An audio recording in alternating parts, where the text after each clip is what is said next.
If I could sit across from you right now, look you in the eyes, and tell you one thing, it would be this: I wasted 80 years chasing money the wrong way. And if you don't listen carefully, you might waste yours too. I'm 103 years old. I have buried friends who were richer than kings, and friends who died with nothing but regrets. I have seen markets crash, currencies collapse, businesses rise from garages and turn into empires. I have watched men win the lottery and lose their souls. And after 80 long years of trial, loss, pride, ego, fear, and painful lessons, I finally understood something about money that changed everything. But by the time I understood it, I had already spent most of my life misunderstanding it. When I was 23, I thought money was about working harder than everyone else. I believed if I sacrificed sleep, family time, health, and happiness, the money would reward me. So I worked 14-hour days. I chased promotions. I said yes to overtime. I thought exhaustion was a badge of honor. I made money. Not a lot, but enough to feel proud. But here's what I didn't understand. Time was costing me more than money was paying me. You see, when you're young, you think you have unlimited time. You treat it like pocket change. You spend it carelessly. You say, I'll start investing next year. I'll learn about business later. I'll save when I earn more. I said the same things, and that delay, that small innocent delay, cost me decades. Let me tell you something powerful. Money does not grow because you work hard. Money grows because you give it time. Time is the real multiplier. When I was 30, a friend of mine started investing a small amount every month. Nothing impressive, no big salary, no inheritance, just discipline. He wasn't smarter than me. He wasn't more talented. But he understood something I didn't. Consistency beats intensity. I laughed at him once. I said, that small amount won't make you rich. At 60, he was financially free. At 60, I was still working. Not because I loved working, because I had to, and that's the difference between financial freedom and financial survival. One works because they want to, the other works because they're afraid not to. It took me 80 years to realize this. Wealth is not about how much you earn, it's about how much you keep and how long you let it grow. In my 40s, I started making serious money. Business was good. I upgraded my house, bought a better car, took expensive vacations. I told myself I deserved it, and maybe I did, but I didn't understand lifestyle inflation. Every time my income increased, my expenses followed. I thought success meant looking successful. Bigger house, better watch, fancier dinners, impressing people who didn't even care about me. And here's the painful truth. The more I tried to look rich, the further I moved away from actually being wealthy. Real wealth is quiet. Real wealth doesn't scream. Real wealth doesn't need validation. By 50, I was earning more than I ever imagined at 20, but I still felt financially stressed. Why? Because I built a life that required constant income to survive. That's not freedom. That's a golden cage. The biggest mistake I made for 80 years was this. I traded assets for applause. Instead of buying investments, I bought liabilities that looked impressive. Instead of building income streams, I built monthly payments. Instead of focusing on ownership, I focused on consumption. And the world encourages this. You are told to upgrade. Upgrade your phone. Upgrade your car. Upgrade your lifestyle. But nobody teaches you to upgrade your mindset. Money is emotional. That's something I learned very late. Most people think financial success is about math. It's not. It's about behavior.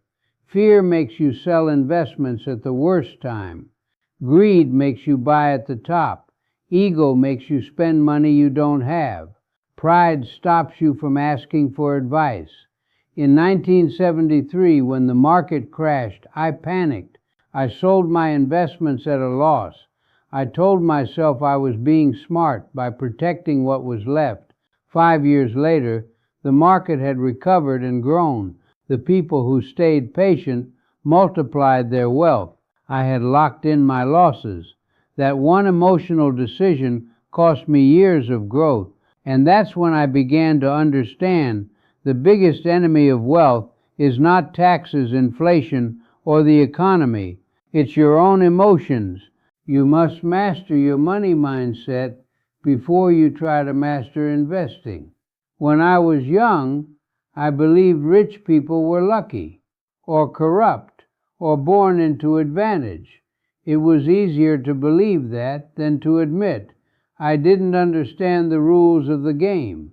But over time, I realized something uncomfortable. Wealth follows patterns. The wealthy invest early. They live below their means. They think long term. They focus on assets. They protect their downside. They don't chase quick money. And most importantly, they think differently about time. Let me tell you what I would do if I were 25 again. I wouldn't chase the highest salary.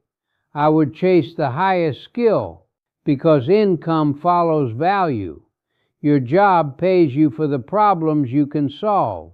If you solve small problems, you earn small money. If you solve big problems, you earn big money. So invest in yourself first. Learn about business. Learn about investing. Learn about communication. Learn about sales. Learn about technology. Learn how money flows. Education is not an expense. It's an asset. For decades, I spent more time choosing restaurants than choosing investments. I studied menus carefully, but I signed financial contracts without reading the details. Don't do that. Your financial decisions shape your future more than your daily habits. I also learned something powerful about risk. When you're young, you think risk means losing money. But the real risk is not investing. The real risk is staying comfortable. The real risk is depending on one income stream. For 40 years, I depended on one business. When it struggled, my entire life shook. If I had built multiple streams of income earlier, dividends, rental income, side businesses, I wouldn't have felt that fear. Financial freedom is not about being rich. It's about having options. Options to leave a toxic job. Options to take care of family. Options to rest. Options to say no. Money gives you space, and space gives you peace. I remember the first time I felt financially peaceful. I was 81. Yes, 81. That's when my investments finally generated enough income to cover my expenses without me working. I sat in my chair that morning, looked at the numbers, and realized I was free. But I was 81. My health was weaker. My energy was lower. My friends were fewer. Freedom came late because wisdom came late. Don't wait 80 years to learn what I'm telling you now. Start before you feel ready. You don't need a lot of money to start investing. You need discipline. You don't need perfect timing. You need time in the market. You don't need to impress anyone. You need to protect your future. And please understand this deeply. Money amplifies who you are. If you are generous, wealth makes you more generous. If you are insecure, wealth makes you more insecure. If you are wise, wealth gives you impact. If you are careless, wealth disappears. So build character while you build capital. Another lesson I learned painfully is this: debt is a silent thief.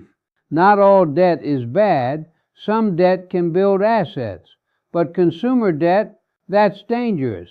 I once financed a car I didn't need to impress people I barely knew. For 5 years I made payments with interest. That car lost value every single day.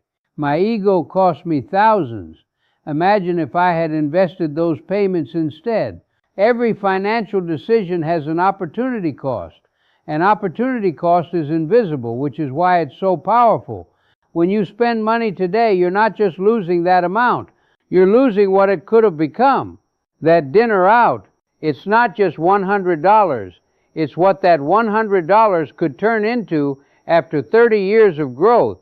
When I finally understood compound growth, it felt like discovering a secret law of the universe. Small amounts, long periods, consistent contributions. That's the formula. But consistency is boring, and humans hate boring. We want excitement, quick wins, overnight success. I chased quick money in my 30s, speculative deals, guaranteed returns, friends who said, trust me, trust data, not hype. Slow wealth is strong wealth. Fast money often leaves as quickly as it arrives. Let me tell you something else. Money will test your relationships. When I started earning more, some friends treated me differently. Some expected favors, some grew distant. I learned to separate generosity from obligation. True wealth includes strong relationships. If money costs you your integrity, it's too expensive. I also learned that financial literacy should be taught at home. I didn't teach my children about investing early enough. I taught them to study hard and get good jobs. But I didn't teach them how money works. That was my mistake. Schools teach you how to earn money. They rarely teach you how to grow it. You must take responsibility for your financial education. Read books, study markets, understand taxes, learn about assets. Ignorance is expensive.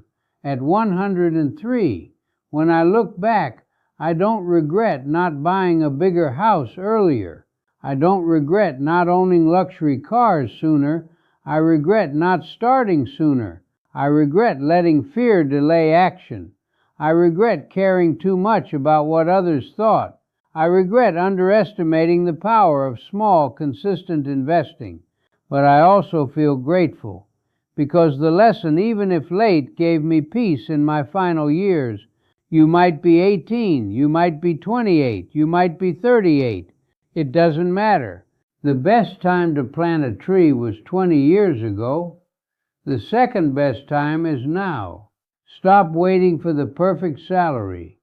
Stop waiting for the perfect opportunity. Stop waiting to feel confident. Confidence comes after action, not before. Open that investment account. Start that side skill. Track your expenses. Cut unnecessary costs. Build your emergency fund. Think in decades, not days. And most importantly, believe that financial freedom is possible for you. Because it is. Not through luck, not through gambling, not through shortcuts, but through discipline, patience, education, ownership, and emotional control. I am 103 years old. If I could trade my wisdom for your youth, I would, but I can't. So I give you my lesson instead. Don't spend your life earning money without learning how money earns. Don't trade your time for income forever. Build assets. Control your emotions. Respect time. Start early. Stay consistent. Think long term.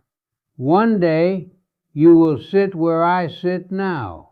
You will look back at your financial decisions. You will either feel regret or gratitude. Make choices today that your 80-year-old self will thank you for. Because the truth is simple. It took me 80 years to learn this. Wealth is not built in dramatic moments. It is built in quiet decisions made consistently over time. And if you understand that now, you won't waste yours.